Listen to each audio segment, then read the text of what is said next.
Last Friday, Kevin Warsh was sworn in as the new Federal Reserve Chair at the White House, and he just became one of the most powerful person in global finance. And by the time markets closed that day, everything investors thought they knew about rate cuts in 2026 had quietly shifted. Now here's the thing that caught my attention. At the same moment, prediction markets were swinging sharply toward no cuts for the rest of the year. Corporate America was reporting some of the strongest earnings in years. As of FactSet's May update, 84% of S&P 500 companies reporting Q1 had beaten EPS estimates. Net profit margins just hit their highest level since 2009, so we have a Fed that might not cut, and a market that's performing like it already did. That tension is exactly what we're going to unpack today. To understand what Warsh is actually doing, you need to understand the argument he's been making. For most of his career, Warsh was known as a hawk, someone who believed the Fed's job was to keep inflation under control, even if that meant higher borrowing costs for everyone. But somewhere along the way, he made a bet.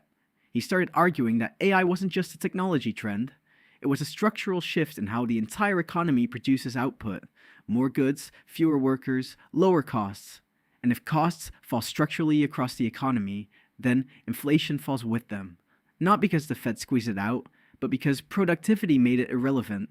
So his logic was, if AI deflation is coming anyway, why wait? Cut rates, now. Get ahead of it.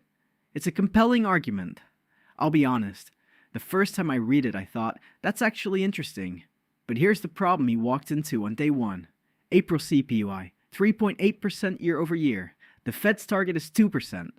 And when he sat down for his first FOMC meeting, 4 of his own committee members voted against the policy statement, the most internal dissent since October 1992. Many economists are still asking the same uncomfortable question. Will AI productivity actually show up in inflation data fast enough to justify cutting? No one knows. Not yet. And that uncertainty is where investors need to think carefully. Here's where most investors make a mistake. They hear rate cuts incoming, and they think buy everything. They hear inflation still high, and they think sell everything. Both reactions treat the market like it's one thing. It isn't. Think about it this way.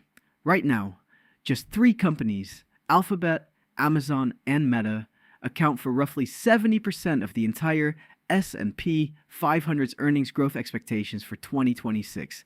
70% from 3 companies. So when you hear the market is doing well, what you're really hearing is a very specific type of business is doing well, and the rest of the index is just along for the ride.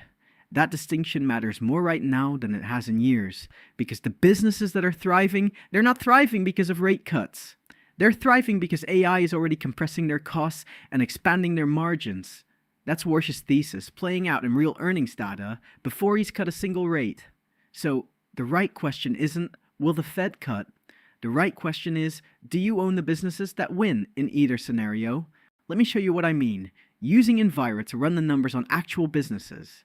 What I find useful about Invyra isn't that it tells you what to do, it's that it forces you to look at a business the way an analyst would. Fair value, competitive durability, quality, all in one place.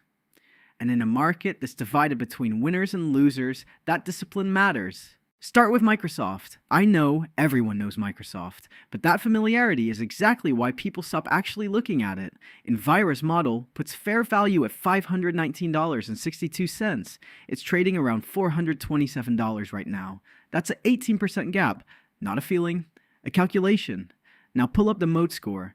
Azure Cloud, running critical infrastructure for thousands of enterprises. Office 365 so embedded in how companies operate that switching costs are enormous. GitHub Copilot used by millions of developers. OpenAI woven directly into the product stack. Here's the thing about Microsoft. In a Warsh world, it doesn't actually need rate cuts to win. AI is already compressing its cost base. Margins are already expanding. If cuts come, great. Tailwind. If cuts don't come, the business keeps compounding anyway. That's a different kind of resilience. Now MasterCard, less obvious, which is exactly why I think it's worth looking at. Invyra's fair value, $574.88, trading around $494. But forget the numbers for a second. Think about the business itself. MasterCard doesn't move physical goods. It doesn't pay for jet fuel or warehouse space or a fleet of trucks. Every single transaction it processes runs on software and network rails that have already been built. Pull up the IQ score. It looks at 6 dimensions of business quality. MasterCard scores well across all of them, and when you think about it, you understand why. AI is compressing costs at the front end of the supply chain. Physical cost businesses are still absorbing higher energy and labor inflation.